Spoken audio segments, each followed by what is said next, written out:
അസ്സലാമു അലൈക്കും വറഹ്മത്തുള്ളാഹി. പ്രിയപ്പെട്ട കൂട്ടുകാരെ, 7ാം ക്ലാസ്സിലെ മസായിലുൽ ഫിഖഹിൻ്റെ 4ാമത്തെ പാഠമാണ് നാം ഇന്ന് പരിശോധിക്കുന്നത്.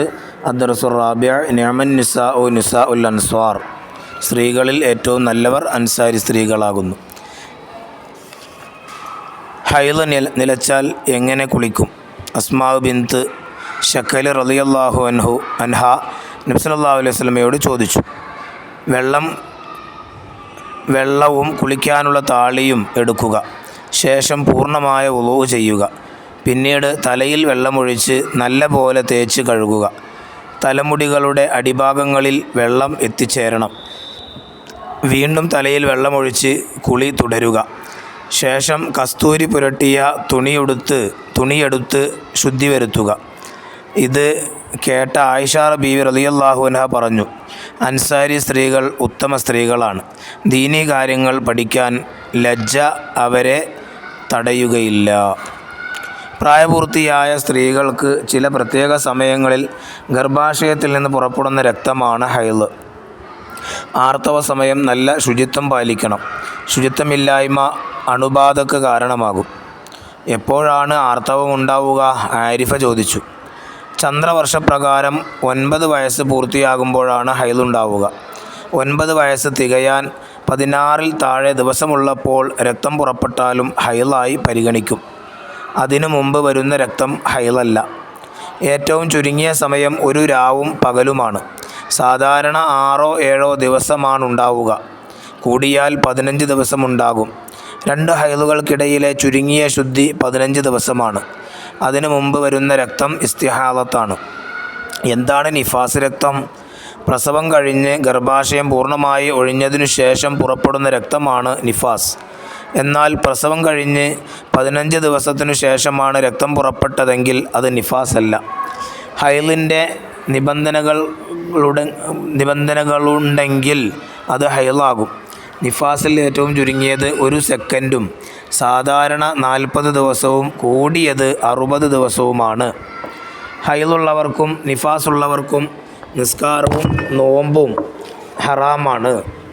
തവാഫ്, സുജൂദ്, മുസഹഫ് തൊടൽ, മുസഹഫ് എടുക്കൽ, ഖുർആൻ പാരായണം എന്നിവയുടെ വിധിയും ഇതുതന്നെയാണ്. ഹൈളോ നിഫാസോ ഉള്ള സമയം സംഭോഗത്തിലേർപ്പെടലും മറയില്ലാതെ മുട്ടുപൊക്കലിനിടയിൽ ബന്ധപ്പെടലും ത്വലാഖ് ചൊല്ലലും ഹറാമാണ്. എന്നാൽ ഹൈള് നിലച്ചതിനു ശേഷം കുളിക്കുന്നതിനു മുമ്പ് തന്നെ നോമ്പും ത്വലാഖും അനുവദനീയമാണ്. ജിമാവും മറ്റു ബന്ധങ്ങളും കുളിച്ചതിനു ശേഷം മാത്രമേ അനുവദനീയമാകൂ. ഹൈളുകാലത്തും നിഫാസ് കാലത്തും നഷ്ടപ്പെട്ട നിസ്കാരവും നോമ്പും ഖളാ വീട്ടണോ? ഹൈള് നിഫാസ് കാലങ്ങളിലെ നോമ്പ് ഖളാ വീട്ടണം. നിസ്കാരം ഖളാ വീട്ടൽ ഹറാമാണ്. എന്നാൽ ഇസ്തിഹാളത്തിൻ്റെ സമയം നിസ്കാരവും നോമ്പും ഒഴിവാക്കാൻ പാടില്ല. ഹൈളിൻ്റെയും നിഫാസിൻ്റെയും അല്ലാത്ത സമയങ്ങളിൽ വരുന്ന രക്തമാണ് ഇസ്തിഹാളത്ത്. നിസ്കാരത്തിൻ്റെ സമയമായതിനു ശേഷമാണ് ഇസ്തിഹാളത്ത് ഉള്ളവൾ വുളൂ ചെയ്യേണ്ടത്. വുളൂ ചെയ്യുന്നതിന് മുമ്പ് ഫർജ് കഴുകുകയും പഞ്ഞി പോലെയുള്ളവ ഫർജിൽ വെച്ച് കെട്ടുകയും വേണം. ഉടനെ വുളൂ ചെയ്യുകയും ഉടനെ നിസ്കരിക്കുകയും വേണം. എല്ലാ ഫർള് നിസ്കാരത്തിനും ഇപ്രകാരം ചെയ്യൽ നിർബന്ധമാണ്. ശരീരത്തിൽ മാലിന്യങ്ങളുണ്ടെങ്കിൽ നീക്കം ചെയ്യുക. ഖിബ്ലക്ക് മുന്നിടുക. കുളിയുടെ സുന്നത്തിനെ ഞാൻ വീട്ടുന്നു എന്ന് നിയ്യത്ത് ചെയ്ത് ബിസ്മി ചൊല്ലുക. പൂർണ്ണമായ വുളൂ ചെയ്യുക. വലിയ അശുദ്ധി നീക്കുന്നു എന്ന് നിയ്യത്ത് ചെയ്യുക. സുന്നത്തുകളെല്ലാം പാലിച്ച് കുളിക്കുക.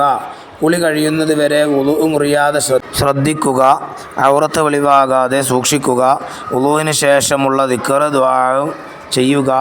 കസ്തൂരി പോലെയുള്ള സുഗന്ധം സ്വകാര്യ ഭാഗത്ത് വെക്കുക. ഇപ്രകാരമാണ് കുളിക്കേണ്ടത്. സ്വഹീഹായ രീതിയിൽ ഇബാദത്തുകൾ ചെയ്യാൻ അല്ലാഹു തആല തൗഫീഖ് ചെയ്യട്ടെ. ആമീൻ. ഇനി നമുക്ക് വർക്ക് ബുക്ക് നോക്കാം. നിഅമൻ നിസാഉ നിസാഉൽ അൻസാർ. 1. നുജീബ് ബികലിമത്തിൻ വാഹിദ. ഒറ്റവാക്കിൽ ഉത്തരം എഴുതുക. 1. ഹൈളുണ്ടാകുന്ന ചുരുങ്ങിയ വയസ്സ്. ചന്ദ്രവർഷപ്രകാരം എത്ര? 9. 2. ഹൈളുണ്ടാകുന്ന ചുരുങ്ങിയ സമയം എത്ര? ഒരു രാവും പകലുമാണ്. 3. സാധാരണ ഹൈളുണ്ടാകാവുന്ന ദിവസം എത്ര? 6-7 ദിവസം. 4. ഹൈളുണ്ടാകുന്ന അധികരിച്ച സമയം 15. 5. നിഫാസിൽ ഏറ്റവും ചുരുങ്ങിയ സമയം എത്ര? 1 സെക്കൻഡ്. 6 സാധാരണ എത്ര ദിവസമാണ് നിഫാസ് ഉണ്ടാവുക? 40. സാധാരണ 7 നിഫാസിൽ കൂടിയത് എത്ര ദിവസമാണ്? 60. ഇനി അവിടെ 2 നുജീബ് ഉത്തരം എഴുതുക. എന്താണ് ഹൈള്? പ്രായപൂർത്തിയായ സ്ത്രീകൾക്ക് ചില പ്രത്യേക സമയങ്ങളിൽ ഗർഭാശയത്തിൽ നിന്ന് പുറപ്പെടുന്ന രക്തം. 2 എന്താണ് നിഫാസ്?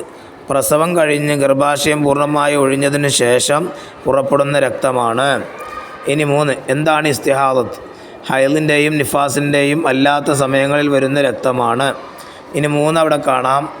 നക്തുബു ഫിഖ്റത്തൻ ഹൈള് കുളി. ഉത്തരം ശരീരത്തിൽ മാലിന്യങ്ങളുണ്ടെങ്കിൽ നീക്കം ചെയ്യുക, ഖിബ്ലക്ക് മുന്നിടുക, കുളിയുടെ സുന്നത്തിന് ഞാൻ വീട്ടുന്നു എന്ന് നിയ്യത്ത് ചെയ്ത് ബിസ്മി ചൊല്ലുക, പൂർണ്ണമായ വുളൂ ചെയ്യുക, വലിയ അശുദ്ധി നീക്കുന്നു എന്ന് നിയ്യത്ത് ചെയ്യുക, സുന്നത്തുകളെല്ലാം പാലിച്ച് കുളിക്കുക, കുളി കഴിയുന്നത് വരെ വുളൂ മുറിയാതെ ശ്രദ്ധിക്കുക, ഔറത്ത് വെളിവാകാതെ സൂക്ഷിക്കുക, വുളൂവിന് ശേഷമുള്ള ദിക്ർ ദുആവും ചെയ്യുക, കസ്തൂരി പോലെയുള്ള സുഗന്ധം സ്വകാര്യ ഭാഗത്ത് വെക്കുക. ഇപ്രകാരമാണ് കുളിക്കേണ്ടത്. ഇനി 2 ഹൈള് നിഫാസ് കാലത്തെ നോമ്പും നിസ്കാരവും. ഉത്തരം ഹൈള് നിഫാസ് കാലങ്ങളിലെ നോമ്പ് ഖളാ വീട്ടണം. നിസ്കാരം ഖളാ വീട്ടൽ ഹറാമാണ്. എന്നാൽ ഇസ്തിഹാദത്തിൻ്റെ സമയം നിസ്കാരവും നോമ്പും ഒഴിവാക്കാൻ പാടില്ല. ഇനി 3 ഇസ്തിഹാദത്തെ കാലത്തെ നിസ്കാരം. ഇസ്തിഹാദത്ത് കാലത്തെ നിസ്കാരം എന്താണ്? നിസ്കാരത്തിൻ്റെ സമയമായതിനു ശേഷമാണ് ഇസ്തിഹാദത്തുള്ളവൾ വുളൂ ചെയ്യേണ്ടത്. വുളൂ ചെയ്യുന്നതിന് മുമ്പ് ഫർജ് കഴുകണം. പഞ്ഞി പോലെയുള്ള ഫർജിൽ വെച്ച് കെട്ടുകയും വേണം. ഉടനെ വുളൂ ചെയ്യുകയും ഉടനെ നിസ്കരിക്കുകയും വേണം. എല്ലാ ഫർള് നിസ്കാരത്തിനും ഇപ്രകാരം ചെയ്യൽ നിർബന്ധമാണ്. ഇനി അടുത്തത് ചോദ്യം കാണാം. ഹൈള് കൊണ്ട് ഹറാമായ കാര്യങ്ങൾ എന്തെല്ലാം? ഉത്തരം ഹൈളുള്ളവർക്കും നിസ്ഫാസുള്ളവർക്കും നിസ്കാരവും നോമ്പും ഹറാമാണ്. തവാഫ്, സുജൂദ്, മുസാഫ് തൊടൽ, മുസാഫ് എടുക്കൽ, ഖുർആൻ പാരായണം എന്നിവയുടെ വിധിയും ഇത് തന്നെയാണ്. ഹൈളോ നിഫാസുള്ള സമയം സംഭോഗത്തിൽ ഏർപ്പെടലും മറയില്ലാതെ മുട്ടുപോക്കലിനിടയിൽ ബന്ധപ്പെടലും തൊലാക്ക് ചൊല്ലലും ഹറാമാണ്. വർക്ക് 4 തഖ്സീസ്. പെൺകുട്ടികൾ പാഠഭാഗങ്ങൾ ഉമ്മയെ വായിച്ച് കേൾപ്പിക്കുക, സംശയങ്ങൾ ചോദിച്ച് മനസ്സിലാക്കുക. അസ്സലാമു അലൈക്കും വറഹ്മത്തുള്ളാഹി.